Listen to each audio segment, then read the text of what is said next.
To everyone students, आप सभी का बहुत बहुत स्वागत है डिफेंस अड्डा 24/7 के प्लेटफॉर्म के ऊपर। दोस्तों, आपको पता ही है कि सीएपीएफ असिस्टेंट कमांडेंट का रिजल्ट आया 2023 का फाइनल रिजल्ट।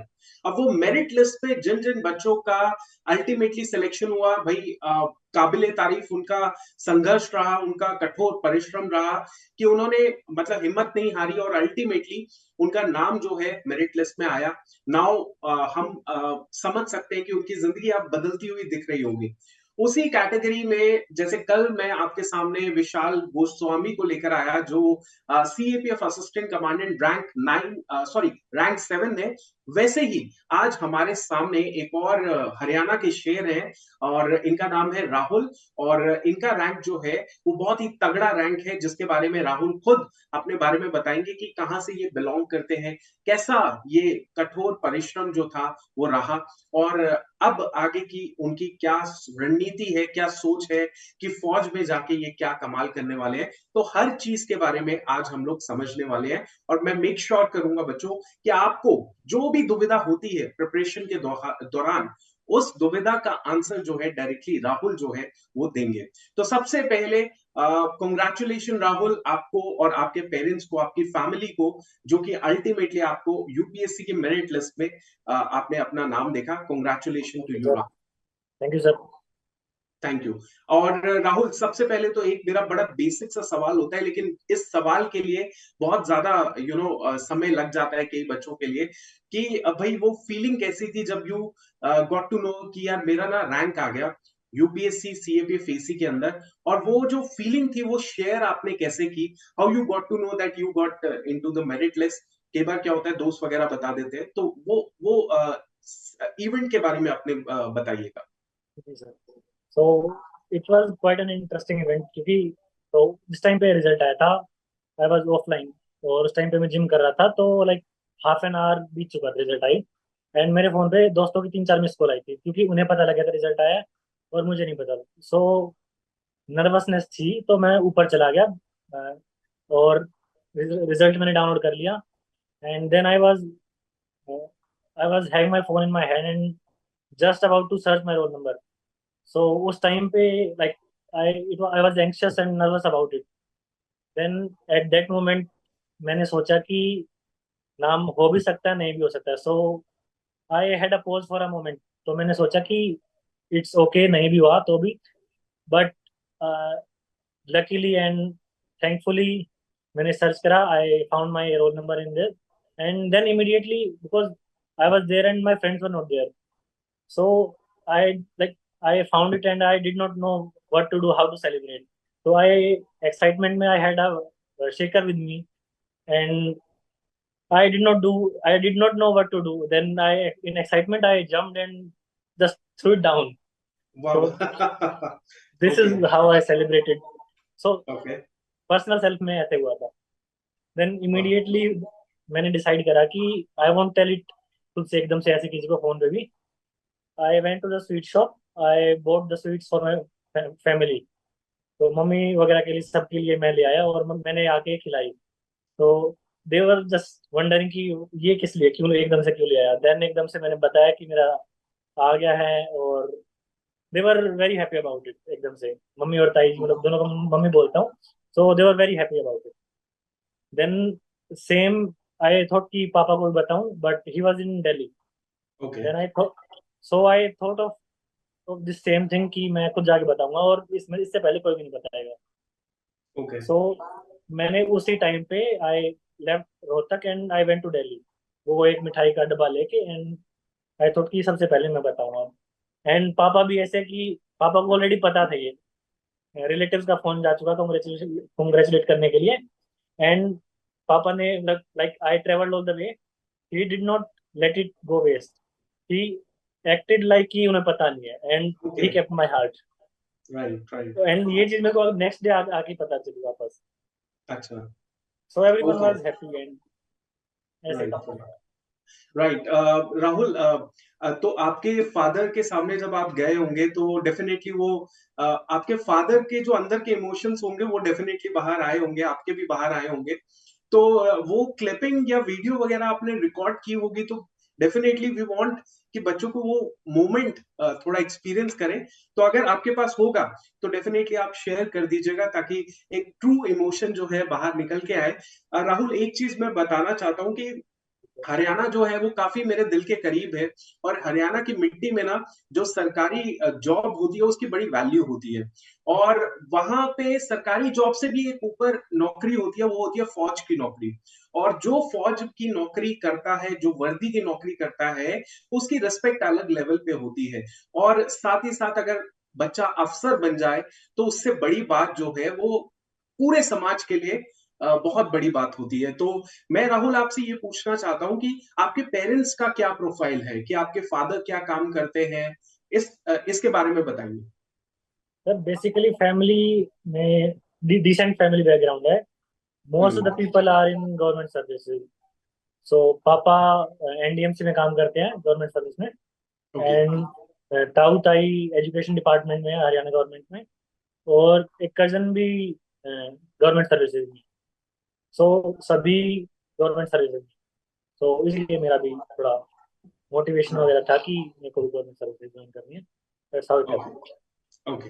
एंड सीएपीएफ आपको एक यूनिफॉर्म सर्विसेज देती है, एक गेजेटेड ऑफिसर आपको बनाती है, और इससे बढ़िया चीज कोई नहीं है। और राहुल तो ultimately he achieved what he wanted. तो राहुल, अब ना हम लोग उस पार्ट पे आते हैं जहां पे हम लोग प्रिपरेशन की बात करेंगे, क्योंकि अल्टीमेटली ये सारी चीजें तो हर कोई सेलिब्रेट करेगा, लेकिन जो आपका बैकग्राउंड है, जहां पे आपने सच में, जब आपको लगा होगा कि यार मेरे मुश्किल हो रही है, या कुछ फिजिकल मेंटल इश्यूज आ रहे हैं, फाइनेंशियल इश्यूज आ रहे हैं, बुक्स कौन सी पढ़नी है, ये सारी चीजें हम लोग डिस्कस करेंगे, क्योंकि बच्चे जो है वो अल्टीमेटली इसी सर्कल्स में घुसे हुए हैं कि कुछ फाइनेंशियल, मेंटली, या बहुत सारी चीजें उनको फेस करने को मिलती है। तो राहुल, सबसे पहले मैं आपसे ये पूछूंगा कि how you started the CAPF AC preparation, कब वो सोच आई और उसके लिए कैसे आपने शुरुआत की? Over to you. Sir, I started it as my college was ending. Okay. So back in 2022, like जून में सीएसई एग्जाम था, मई में. और उसके नेक्स्ट मंथ जून में हमारे फाइनल एग्जाम्स थे. एंड उसके दो दो महीने बाद, मतलब नेक्स्ट मंथ ही, नेक्स्ट टू नेक्स्ट मंथ, और अगस्त में सीएपीएफ का 22 वाला एग्जाम था. तो स्टार्ट मैंने कॉलेज में कर दिया था. बेसिक मैंने बुक्स वगैरह पढ़ ली थी. And I appeared in the 22 exam. But that exam मेरा, आई थिंक एक मार्क्स के डिफरेंस से, जो like एक, मतलब एक मार्क्स में एक क्वेश्चन का जो डिफरेंस होता है, जो मार्क्स का 2.67 का होता है, अगर ठीक हो जाए तो, और गलत हो जाए तो इतना डिफरेंस आ जाता है, क्योंकि 2 मार्क्स का होता है और वन थर्ड नेगेटिव हो जाती है उसकी. तो वो पेपर वन उसी डिफरेंस में मेरा नहीं हो पाया था. एंड आई वाज अच्छा। एक्सपेक्टिंग की हो जाए. बट उस टाइम ओके। पे I had just I had just done my basics, and revision वगैरह ज़्यादा नहीं थी. But in 23, I again went for the CSE and CAPF and and this CDS and FCAT also. So this time I was very close in CSE. I cleared CAPF. Paper one, I think अच्छा खासा हुआ था. Paper two, अभी we don't know how many marks I got. And interview, it went really good according to me. And CDS वगैरह भी, it felt easier. So this is how it happens. Okay. तो ये यहाँ सारे से exam दो, होते हैं ऐसे clear होते हैं. राइट राइट, यहाँ से दो चीजें इंपॉर्टेंट है। सबसे पहली बात तो है कि राहुल ने जब फर्स्ट अटेम्प्ट दिया तो उसमें उनका पेपर वन ही क्वालिफाई नहीं हुआ। तो आपके लिए भी बहुत इंपॉर्टेंट लेसन है कि अगर आपका फर्स्ट अटेम्प्ट है, नंबर वन, अगर आपका फर्स्ट अटेम्प्ट है तो उसके अंदर आपको मेक श्योर करना है कि पेपर वन में बहुत अच्छे से मजबूती से तैयारी Yes. करें, राइट। और सेकंड चीज ये है कि जब आप अटेम्प्ट दे रहे हैं तो उसमें पेपर वन के साथ साथ आपको पेपर टू के हिसाब के बारे में भी देखना पड़ेगा, कौन कौन सी इंपॉर्टेंट चीजें हैं जो आप कंप्लीट कर पाए। और इसी के साथ जो है, फर्स्ट अटेम्प्ट में ना हो तो सेकंड अटेम्प्ट में तो आपको पूरी जिद के साथ जो है पेपर अटेम्प्ट करना चाहिए। राहुल, मैं आपसे पूछना चाहता हूँ कि पेपर वन में इस बार आपका जैसे रैंक आया 161, तो इस बार आपको कितना 181. हाँ जी, कितना आपको लग रहा है कि इतना मेरा पेपर वन में स्कोर होगा?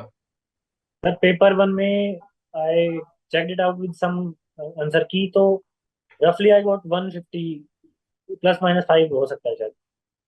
अच्छा, रफली 150 इतना ही, किया जितना रहा। मेरा एस्टिमेशन था। Okay. And what about the status of paper 2, कितना अटेम्प्ट किया, कुछ छूट गया या आता था, नहीं आता था, क्या नहीं आता था, इसके बारे में भी बताइए। सर पेपर 2 कंप्लीट ऑलमोस्ट हो ही गया था। जो 2-3 मार्क्स का था वो आता नहीं था, वो ग्रामर वाले पार्ट में। एक 2 मार्क्स का क्वेश्चन था वो आता नहीं था, और प्रेस ही लास्ट में अटेम्प्ट कर रहा था मैं। सो एक दो लाइन ही बची थी, तो पेपर 2 ऑलमोस्ट कंप्लीट हो गया था। Done done done. अब मैं राहुल आपसे ना स्पेसिफिकली पूछूंगा कि आपने पेपर 1 में कौन कौन से सब्जेक्ट्स की कौन कौन सी किताबें पढ़ी, बिकॉज इससे बहुत ज्यादा इम्पैक्ट रहेगा बच्चे को कि बच्चा जो है वो सही किताबें पढ़ रहा है कि नहीं। क्योंकि राहुल अगर बोल रहे हैं और वो सिलेक्टेड है तो डेफिनेटली उस बच्चे के अंदर भी कॉन्फिडेंस आएगा कि हाँ, पॉलिटी के लिए अगर राहुल लक्ष्मीकांत फॉलो कर रहे हैं तो मैं भी अगर फॉलो कर रहा हूँ तो that means I am a right direction. तो सबसे पहले मैं आपसे राहुल पूछना चाहता हूँ कि आपने ज्योग्राफी के लिए कौन कौन सी किताबें फॉलो की थी। सर ज्योग्राफी के लिए मैंने मतलब एनसीईआरटी पढ़ रखी थी, और एक जीसी लियोंग है ओके। जो सीएससी के बच्चे पढ़ते हैं वो। तो इसमें हो जाता है, मतलब ज्योग्राफी के जो बेसिक्स होते हैं वो क्लियर हो जाते हैं। इससे ज्यादा बेसिक्स के लिए और कुछ नहीं करना पड़ता। उसके बाद क्वेश्चंस बचते हैं मैपिंग के। मैपिंग में जो भी करंट अफेयर्स में आए वो गूगल मैप पे मैप कर लेता हूँ सर मैं। और लास्ट में जब भी ऐसे होता था तो एक मतलब 150-180 ऐसे प्लेसेस की लिस्ट बन गई थी मेरे पास। और रिवर्स राइट। वगैरह वाले क्वेश्चन होते हैं, तो ये सब मैंने वेबसाइट्स वगैरह से ही करे थे। अच्छा। तो ठीक है। बेसिक सोर्सेज और ये सब। राइट। तो ऑब्वियसली राहुल का एक एड ऑन सोर्स है that is GC Leong. Otherwise NCERT तो आपका फंडामेंटल है, जीसी लियोंग आप एड ऑन कर सकते हैं अगर आपके पास समय है। राइट। अच्छा। अब मुझे बताइए पॉलिटी और साइंस का क्या सोर्स आपने पकड़ा था। सर पॉलिटी के लिए तो Laxmikanth, that's it. Okay. NCERT मैंने पढ़ रखी थी, बट बहुत ज्यादा रिवाइज भी नहीं करी। लक्ष्मीकांत मैंने, आई कैन नॉट रिकॉल कि मैंने कितनी बार पढ़ रखी है, बहुत बार पढ़ी है। वो अलग बात है कि याद मतलब नहीं रहता, बट पढ़ी बहुत बार है। ओके। And right. साइंस के लिए सर 9-10 एनसीईआरटी, दैट्स इट। ठीक है। तो आपने जैसे बोला, ये सवाल मैं पूछने ही वाला था कि अगर लक्ष्मीकांत पढ़ी है तो कितनी बार पढ़ी है। अगर राहुल आपके पास लक्ष्मीकांत आगे पीछे हो या कोई भी किताब हो, आप दिखा सकते हो कि this is what I have done for this book, मतलब कितनी बार मैंने इस किताब को पढ़ लिया, ये मैंने किताब का हाल किया हुआ है। अगर होगा आगे पीछे किताब तो आप दिखा सकते हैं स्टूडेंट्स को। अभी आ, हाँ जी। मैं सर आपको स्क्रीनशॉट मतलब फोटोज वगैरह भेजता हूँ। वो बहुत मतलब हाँ हाँ। मतलब लक्ष्मीकांत 2-3 कलर वाली बुक है। उसमें थोड़ा येलो होता है, और हेडिंग वाला एक कलर होता है और ब्लैक होता है। मेरी लक्ष्मीकांत मैंने मार्कर से पता नहीं 4-5 रंग में भर रखी है, स्टार्टिंग से एंड तक। और हाँ। पेन से भी लिख रखा है उसमें साइड में, तो रिवाइज करने के लिए वो इजी पड़ता ठीक है। है। मैं मतलब फोटोज वगैरह भेजता हूँ। हाँ, तो राहुल क्या होता है कि यहाँ पे बच्चा ये सोचता है कि यार मैं तो एक बार लक्ष्मीकांत, पहली बार तो लक्ष्मीकांत पढ़ता ही नहीं है। बहुत बच्चे होते हैं जो नहीं पढ़ते, वो कुछ मतलब कोई भी नोट्स पकड़ लेते हैं या फिर जो टीचर्स पढ़ा रहे हैं उस पर रिलाई करते हैं, that is a very good strategy. But देखो, जो टीचर पढ़ा रहे हैं वो तो पढ़ना ही है, लेकिन उसके साथ साथ आपको लक्ष्मीकांत अपना फंडामेंटल सोर्स रखना है। मैं एज अ टीचर आपको ये बात बता रहा हूँ बच्चों की, आपको इस तरीके से करना ही पड़ेगा। और कितनी बार पढ़ना है इसका कोई आंसर नहीं है। आप एन नंबर ऑफ टाइम्स पढ़िए, जैसे राहुल ने पढ़ा, विशाल ने पढ़ा, बहुत बच्चों ने पढ़ा जो सिलेक्ट हुए। तो एन नंबर ऑफ टाइम्स आपका लक्ष्मीकांत किताब होना चाहिए। साइंस के लिए वही फंडामेंटल सोर्स है, 9th और 10th की एनसीईआरटी, दैट इज इट। अब मुझे राहुल एक बात बताइए कि हिस्ट्री, जो कि काफी ज्यादा अनप्रेडिक्टेबल आजकल आती है, उसका क्या सोर्स आपका था।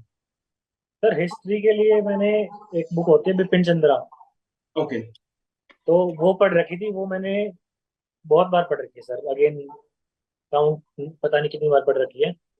और वो मैंने मतलब सेम उसी तरीके से, बहुत कलरफुल हो गई है मेरी, मैंने साइड में मार्क कर रखा है। और एक और बुक होती है स्पेक्ट्रम वाली, तो वो मैंने इतनी ज्यादा नहीं पढ़ रखी, लेकिन उसका जो लास्ट में अपेंडिक्स वाला पार्ट है ना, बहुत ही ज्यादा उसमें कंसाइज तरीके से टेबुलर फॉर्म में, लिस्ट फॉर्म में बहुत ज्यादा इंफॉर्मेशन है।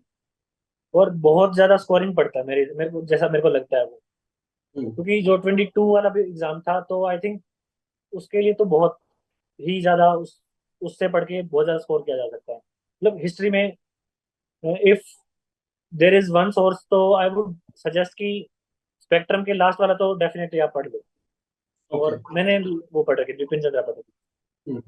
Okay. So you are talking about spectrum का समरी, जरूर पढ़ के जाओ। हाँ एटलीस्ट स्पेक्ट्रम। एटलीस्ट समझ। अच्छा। ठीक है। Ideally, we should go for the whole book, but at least some. Right right. और हिस्ट्री हो गया। देखिए हिस्ट्री के लिए राहुल ने यही बताया कि Vipin Chandra plus spectrum, spectrum का भी समरी आप पढ़ लेते हैं तो अच्छी बात है। बाकी जो एनसीईआरटीज होती है थीम 1 2 3, वो भी अगर समय मिलता है तो उसको भी पढ़ लीजिए, बिकॉज हाँ वहां सर, से भी डेफिनेटली। कई बार क्वेश्चन पूछे जाते हैं, है ना। क्योंकि सर मेरा हिस्ट्री थोड़ा वीक पोर्शन भी पड़ता है, एंड ये मैंने मतलब हिस्ट्री की एनसीईआरटी मैंने नहीं पढ़ी। राइट। तो आई थिंक मे बी पढ़ लेता तो मे बी एक दो क्वेश्चन और हो सकता है, but I can not say about it. But I ठीक वुड है। Suggest anyone preparing now, I would suggest कि एनसीईआरटी पढ़ो। Right right.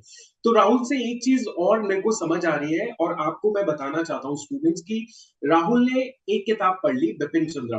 अब वैसे तो बोला जाता है एनसीईआरटी भी पढ़ो या एनसीईआरटी को ही फंडामेंटल रखो, लेकिन राहुल ने सोचा नहीं, मैं किताब पढ़ रहा हूँ एक या दो, तो मैं उसी के ऊपर रिलाई करके उसी के ऊपर, क्योंकि Bipin Chandra is also very fundamental, right. तो उसी के ऊपर रिलाई करना और उसी पे ट्रस्ट करना कि ठीक है, आया सवाल तो कर लेंगे, नहीं आया तो कोई बात नहीं, छोड़ देंगे।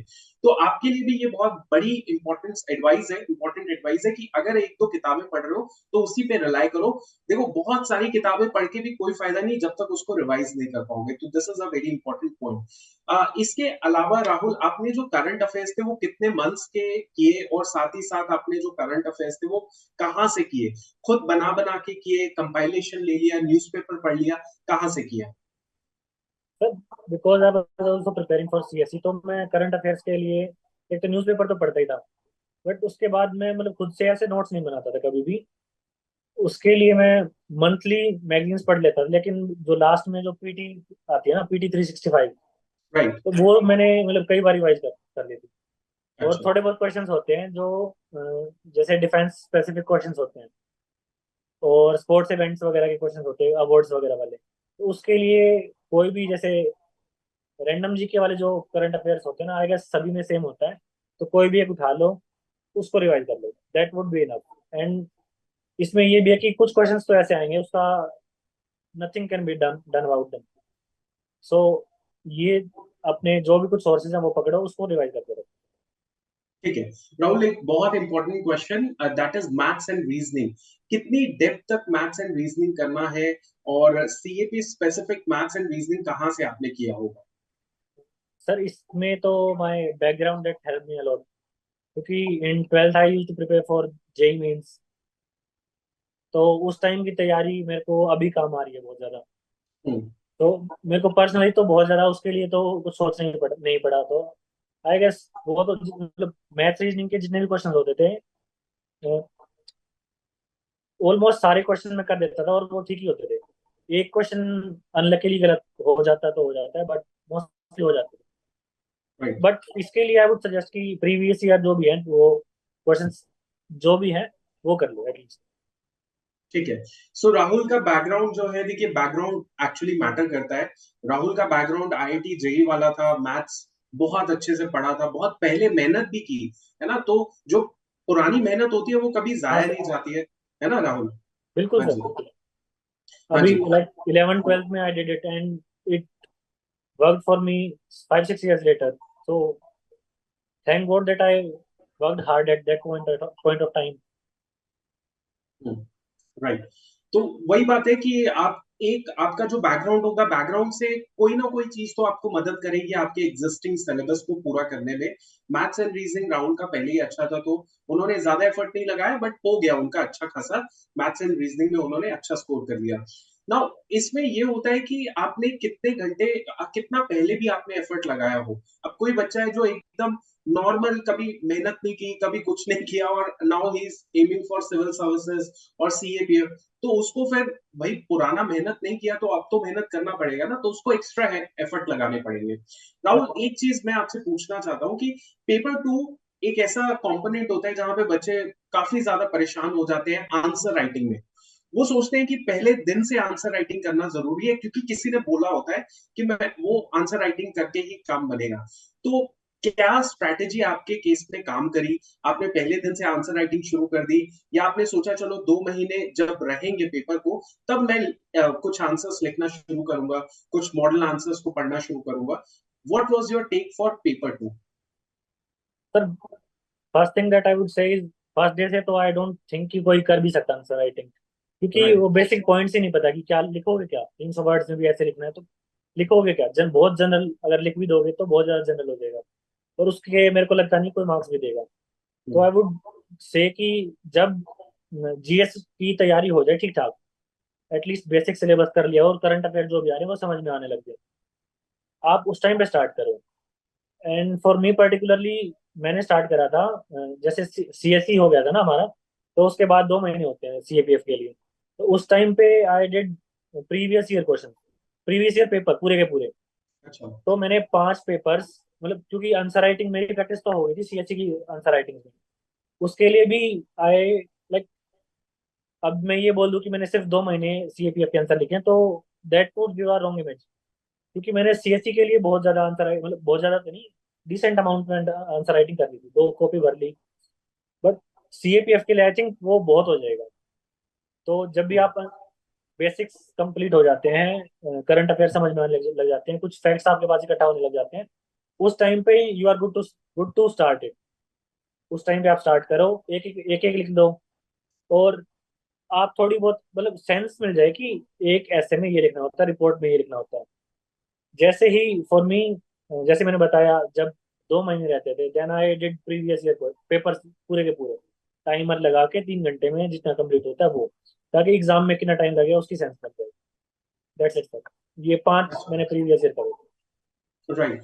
तो जो मुझे राहुल से समझ आ रही है दैट इज बहुत क्लियर कट बात है कि राहुल सिविल सर्विसेज की तैयारी कर रहे हैं, वहां पे ऑलरेडी उन्होंने answer writing practice, content building कर ली थी। अगर कोई जेन्युइन सीएपीएफ एस्पिरेंट है, उसको क्या करना चाहिए? उसको ये करना चाहिए कि भाई आंसर राइटिंग प्रैक्टिस करने से पहले कंटेंट बिल्डिंग पे ध्यान देना चाहिए, कि भाई पहले वो कंटेंट बिल्ड कर ले, कुछ अपने टॉपिक्स तैयार कर ले, उसके बाद आंसर राइटिंग प्रैक्टिस करना शुरू करे। इसमें सेकंड चीज ये है कि प्रीवियस ईयर क्वेश्चन, जो राहुल ने भी बहुत ज्यादा इंपॉर्टेंस एम्फोसिस किया, वो आप भी कीजिए कि प्रीवियस ईयर क्वेश्चंस को लगाइए, अटेम्प्ट कीजिए, और उसके अंदर जो है देखिए कि कहाँ पे आपकी मिस्टेक हो रही है। तो राहुल, ये यहाँ से सर तो समझ एक आ रहा है। एक और हाँ जी। Previous yes. ईयर वाला एक और point sir, I think no one emphasises it इतना ज्यादा, मतलब लोग बोल भी देते हैं कि प्रीवियस ईयर करो, फिर भी बच्चे इग्नोर कर देते हैं इस चीज को। तो एक ये स्पेशल हाईलाइट करना चाहता हूँ ये पॉइंट में कि प्रीवियस ईयर जो क्वेश्चंस हैं, पेपर्स हैं, वो किसी भी एग्जाम की तैयारी के लिए सिंगल मोस्ट इम्पोर्टेंट सोर्स है। This is what I think. और सीएपीएफ के लिए तो आई वुड से कि this is the only thing that work for me. तो इस चीज पे मैं एम्फसाइज करना चाहता हूँ आगे। Right, right. मतलब दो चीजें जो राहुल से समझ आई, विशाल से समझ आई, वो ये समझ आई, जो मैं भी समझाता हूँ आपको, बस मैं इनको सामने लेकर आता हूँ ताकि आपको एकदम रियलिटी का एहसास होगी, भाई पढ़ना तो ऐसे ही पड़ेगा। That is your fundamental books. ठीक है, जो बुक्स के बारे में हम बार बार आपको बताते हैं, और साथ ही साथ प्रीवियस ईयर क्वेश्चंस। अगर ये दो चीजें आप पढ़ लेते हैं, अच्छा कॉम्बिनेशन बनाते हैं, तो आपको कोई भी नहीं रोक सकता है आपके सीएपीएफ एग्जाम के प्रिपरेशन के अंदर। सो राहुल, अब कैसा फील हो रहा है? सब लोग पूछ रहे होंगे हमारे राहुल भैया के बारे में कि राहुल तो सेलेक्ट हो गए। मतलब कुछ अलग अप्रोच होता है लोगों का जब भी कोई सिलेक्टेड बंदा हो जाता है। क्या फीलिंग हो रही है? होता है तो मतलब अब थोड़ा हो जाता है change, you get a little more respect, हाँ, हाँ। और अच्छा भी लगता है वो that people are asking what you did, how you did, and right, personally भी it feels good कि people are asking and somewhere we can help them, तो अच्छा लगता है सब। राइट। राहुल, एक और चीज मैं पूछूंगा कि आपने घर पे रह के तैयारी की, आप रोहतक से हैं, तो आपने दिल्ली में नहीं सोचा कि मैं दिल्ली भी जाता हूँ, वहां पर पढ़ाई करता हूँ, या आपने घर पे रह के ही तैयारी की?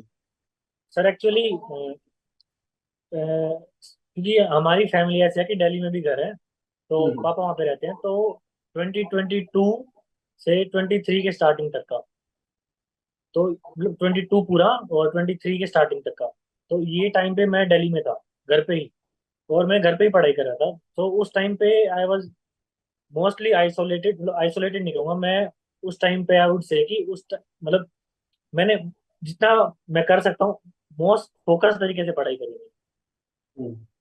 और इससे 22 से पहले मैं रोहतक में ही था, 23 में कुछ फैमिली, कुछ सिचुएशन ऐसी आई थी कि यहाँ पे शिफ्ट होना पड़ा था।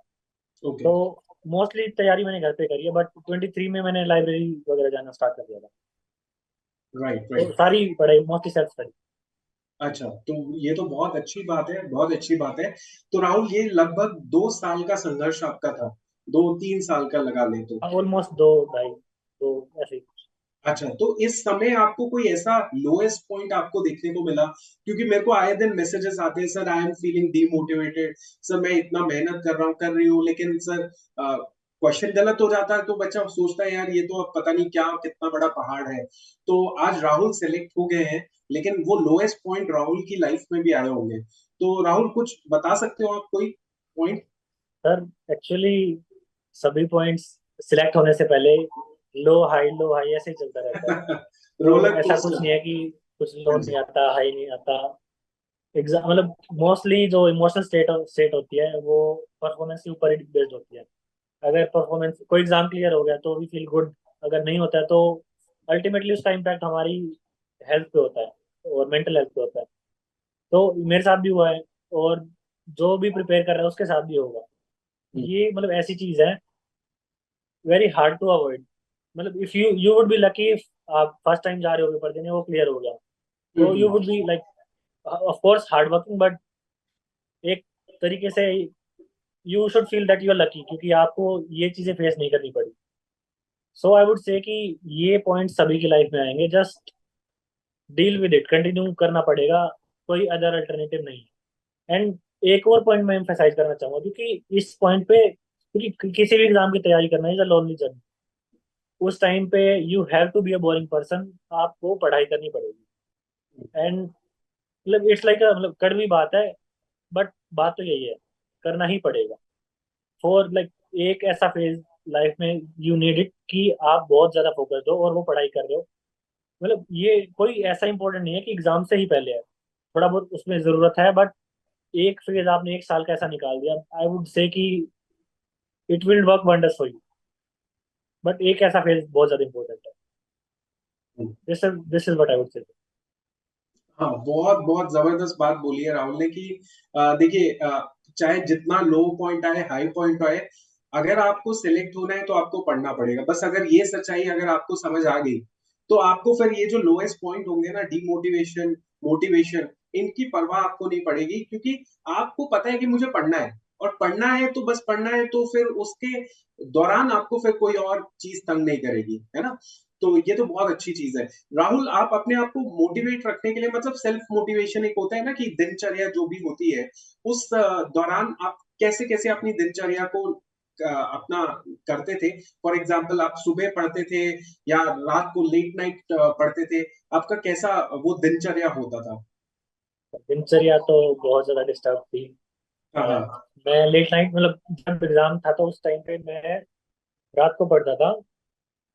मतलब दिन में मैं उठता था लेट, 10-11 बजे उठता था आराम से।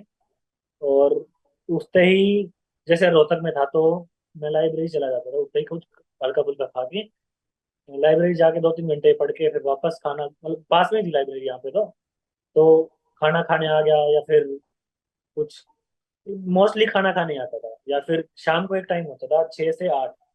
उस टाइम पे सर, मतलब मैं कुछ भी कर सकता, मतलब कुछ नहीं भी करा तो उस टाइम पे मैं पढ़ाई नहीं कर सकता।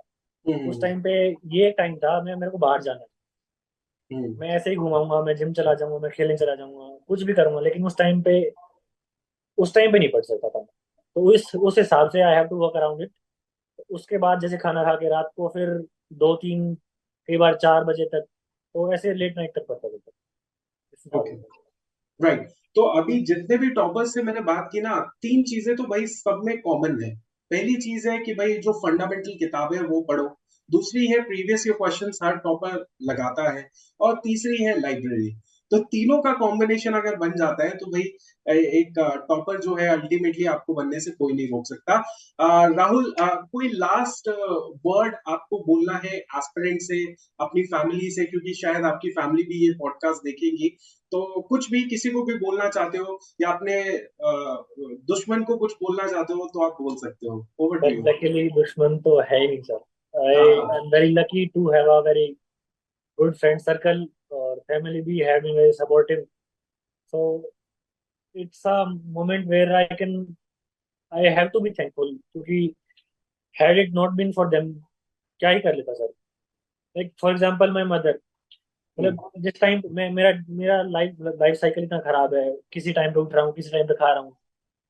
If my mother was not around doing things for me, और मैं खुद खाना बनाने लग जाता, I don't, I can not imagine sir how, मतलब पढ़ भी कैसे पाता, how would have things been.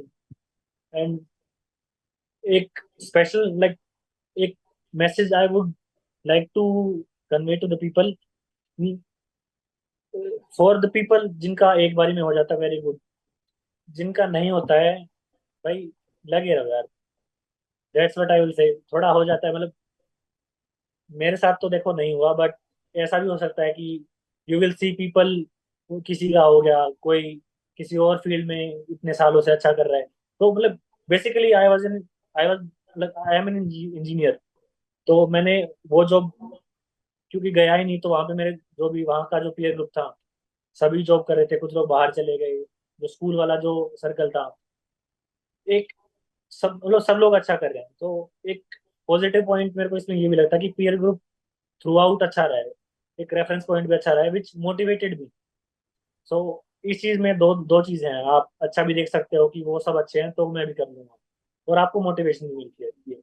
और दूसरा कि लो फेज आपके आएंगे तो मतलब थोड़ा वो ठीक है, लो फील करना भी इट्स ओके, क्योंकि after all you are a human. Right. ऐसा तो नहीं है कि भाई लो नहीं आएगा और आप कुछ ऐसे हो और ऐसे निकल जाओगे, तो लो फील करोगे, बट थोड़ा स्टे हो जाएगा। एंड जैसे हो जाता है तो you will feel proud about yourself कि हाँ आई डिड इट, एंड बाद में आई फील, बाद में you will feel very good.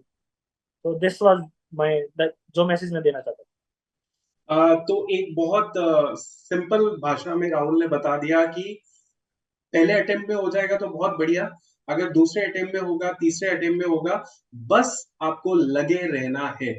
अगर लगे रहोगे तो कुछ ना कुछ बन जाओगे, अगर नहीं लगोगे तो फिर रिग्रेट्स और गिल्ट्स जो है आपकी जिंदगी में बहुत सारे होने वाले हैं। और वही बात है कि देखो, राहुल की ये सफलता नहीं है, राहुल के साथ में जो पूरा सपोर्ट सिस्टम था, उनकी मदर, उनके फादर, उनकी फैमिली, उनके दोस्त, इन सभी का जो कंट्रीब्यूशन है राहुल की सक्सेस में रहा। और डेफिनेटली ये पूरे सोसाइटी की एक रिस्पेक्टफुल मोमेंट होता है, एक बहुत ही विक्ट्री का मोमेंट होता है। तो thank you so much Rahul, आप हमारे साथ जुड़े, था। एंड बस विश यू ऑल। हाँ जी, हाँ एक और जी। बात I would like to add, मतलब बच्चे यूं होते हैं कि अच्छा मतलब पढ़ते हैं, लेकिन थोड़ा बहुत डिस्ट्रैक्शन हो जाती है। तो वो सोच ये होती है कि मैं पढ़ाई कर रहा हूँ तो थोड़ा बहुत ही है कि मैं कर लेता हूँ, कोई बात नहीं, हो जाता है। बट फिर उस चीज से आई वुड से कि यू आर हार्मिंग योरसेल्फ, क्योंकि उस टाइम पे आप थोड़ा बहुत इंजॉय कर रहे हो, एंजॉयमेंट का भी टाइम ज्यादा अच्छे से नहीं मिल रहा है, पढ़ाई में भी कॉम्प्रोमाइज हो रहा है। उस टाइम पे आप इंजॉयमेंट पे कॉम्प्रोमाइज कर लो, बोरिंग इंसान बन जाओ। ये चीज करने से you will save either one attempt या फिर 5-6 महीने, एंड बाद में यू कैन एंजॉय, क्योंकि after you get into merit, this feeling, you feel very relaxed, आपको करने को भी बहुत कुछ है और टाइम भी आपके पास। सो आई वुड से कि इस टाइम पे थोड़ा बहुत हो जाओ यार, बोरिंग हो जाओ, क्या दिक्कत है। राइट। तो यस, बिल्कुल सत्य की बात है, और जितना सत्य के करीब रहेंगे उतना ज्यादा आपको सफलता मिलेगी। और इसी के साथ अब मैं सेशन एंड करता हूँ। Rahul, thank you so much हमें ज्वाइन करने के लिए, और हम उम्मीद करते हैं कि आप जो है और बेहतर तरीके से जो भी फोर्स आपको अलॉट होगी, आई थिंक सेकंड या थर्ड प्रेफरेंस आपको मिल जाएगी, तो उसी के हिसाब से जो है आप बहुत बढ़िया काम करेंगे। Thank you so much Rahul. Thank you sir.